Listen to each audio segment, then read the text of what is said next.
OK, OK, no pain, no gain. Pas de douleur, pas de gain. T'as entendu ça tout le temps? T'as entendu ça souvent?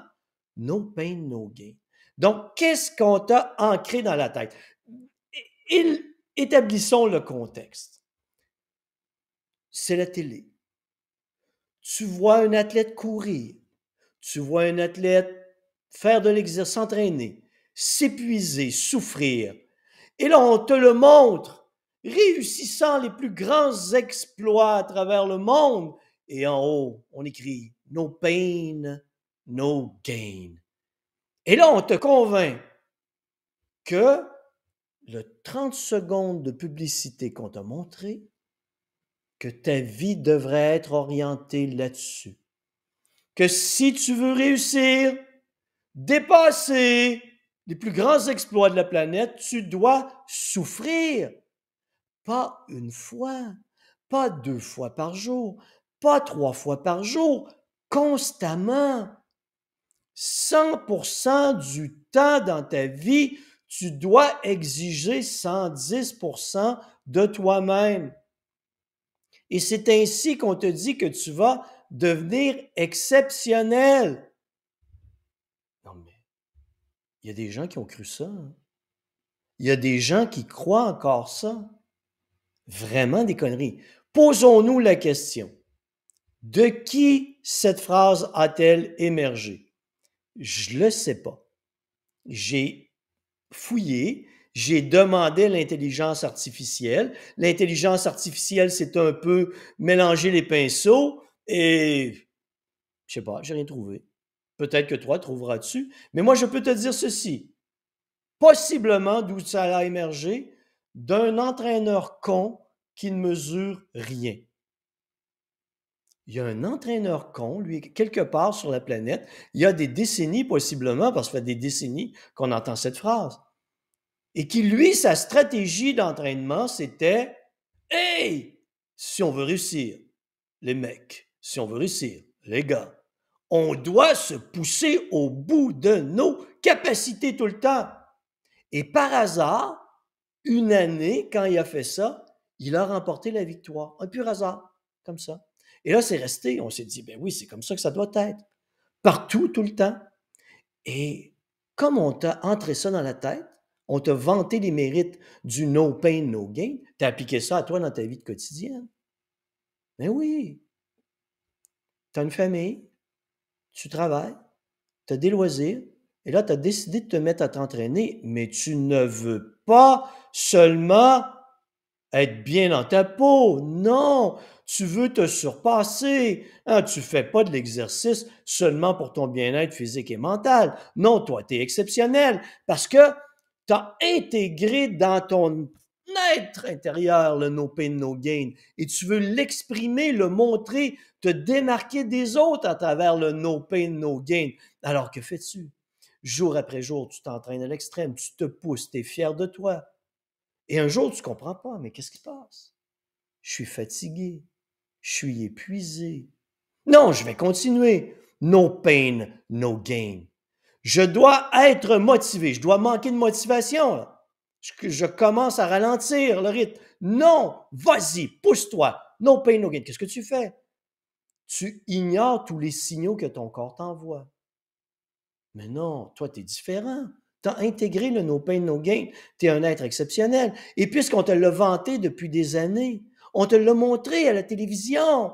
Tu ne l'as pas vu, cet athlète exceptionnel qui a réussi par le no pain, no gain, mais qui, 10 ans plus tard, est plus capable de marcher parce qu'il a les hanches finies, les genoux brisés et tout ce que tu voudras. Mais on ne t'a pas dit le reste de l'histoire. On t'a montré ce qu'on voulait te montrer. Et tu y as cru. Tu t'es dit, c'est ça que je dois être. Alors, tu es fatigué, tu es épuisé, tu veux continuer, tu pousses la machine. Et là, plus la fatigue progresse, plus tu pousses encore, jusqu'à ce que les blessures s'installent. Et là, tu commences à avoir mal à un genou, à une hanche, dans le cou, une épaule. Et tu dis, non, moi, no pain, no gain. Je ressens de la douleur. C'est fantastique, ça veut dire que je vais réussir. On a lié la douleur à la réussite. Comme on a lié la douleur à la réussite, tu tentes d'ignorer les blessures qui s'accumulent. Non, no pain, no gain. J'ai de la douleur, c'est bon, c'est normal, on le dit depuis des décennies. No pain, no gain. Jusqu'à ce que tu te blesses, que tu sois hors circuit pendant 3 semaines et tu recommences. Trop tôt, parce que tu t'es pas laissé le temps de guérir, tu as encore de la douleur, tu as recommencé à courir sur un genou blessé, tu as recommencé à lancer une balle sur une épaule encore blessée. Non, parce que toi, no pain, no gain. Hein? Jusqu'à ce qu'un mois plus tard, ça déchire encore.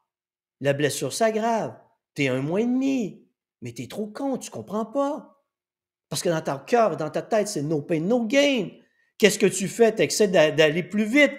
Tu bats ton corps pour qu'il récupère plus vite. Tu recommences trop tôt. Jusqu'à ce qu'un beau matin, ton corps décide de ne plus être capable de rien faire. Et il n'y a plus rien qui bouge. Tu ne te lèves plus. Burn-out, épuisement. C'est fini. Et là, tu ne comprends pas. Non, moi, ça ne peut pas m'arriver. No pain, no gain. Ben, c'est ça. C'est ça. Tu as cru à une connerie. Tu as cru à une des expressions les plus connes sur cette planète. Il n'y a jamais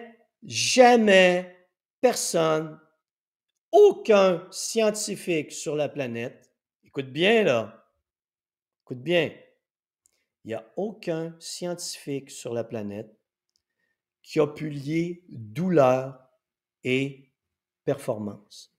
Il n'y a aucun scientifique sur la planète, dans mon domaine, qui a pu lier douleur et progression. Douleur veut dire dégradation. Douleur, c'est un symptôme d'un problème. Tu peux avoir de la douleur après un entraînement. Quelques fibres musculaires déchirées, quelques courbatures musculaires. Mais si tu es intelligent et tu te laisses le temps de récupérer, de prendre du repos suffisant, tu vas récupérer, ton corps va s'adapter.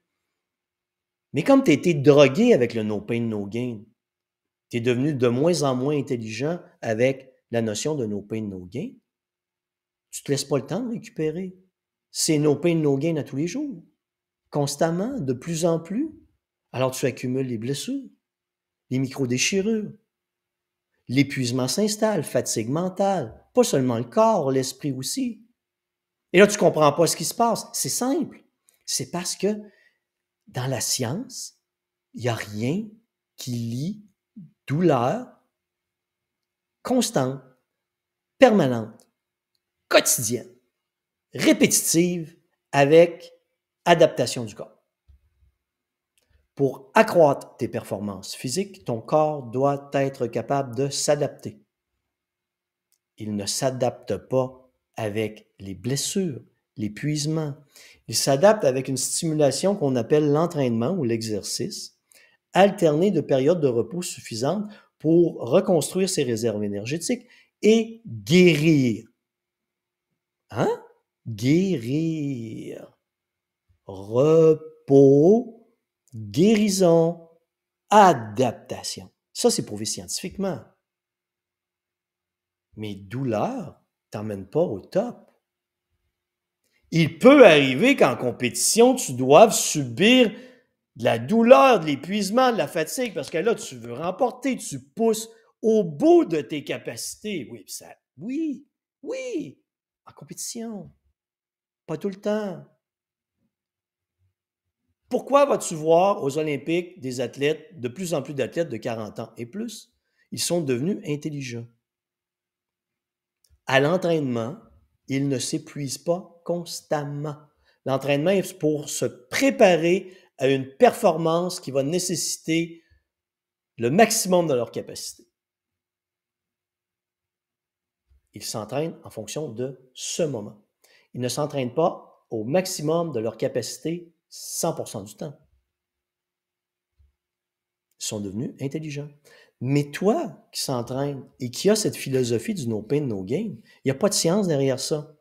Il y a seulement quelque part, dans son origine, un entraîneur un peu trop con qui a eu de la chance et qui n'y connaissant rien à l'entraînement, a décidé que plus il hurlait après ses athlètes, plus il allait obtenir de résultats. Aujourd'hui, quand tu vois un entraîneur comme ça, qu'est-ce que tu fais? Tu te sauves en courant. Tu sais que tu as devant toi un crétin qui ne mesure rien, même s'il a une bonne réputation. Ce qui peut arriver. Ce qui peut arriver. Mais si l'entraîneur est là pour te détruire toi ou détruire ton enfant, que tu as amené ton enfant là, qui va s'entraîner, tu le remets en entraîneur. L'entraîneur, sa philosophie, c'est no pain, no gain. Il hurle après ton enfant jour après jour, entraînement après entraînement. Il est jamais content. Il en demande toujours plus, avec de moins en moins de périodes de repos, sans rien mesurer des progrès de ton enfant. Qu'est-ce que tu fais? Tu sors ton enfant de son emprise. Tu as la preuve que tu viens de rencontrer un entraîneur con.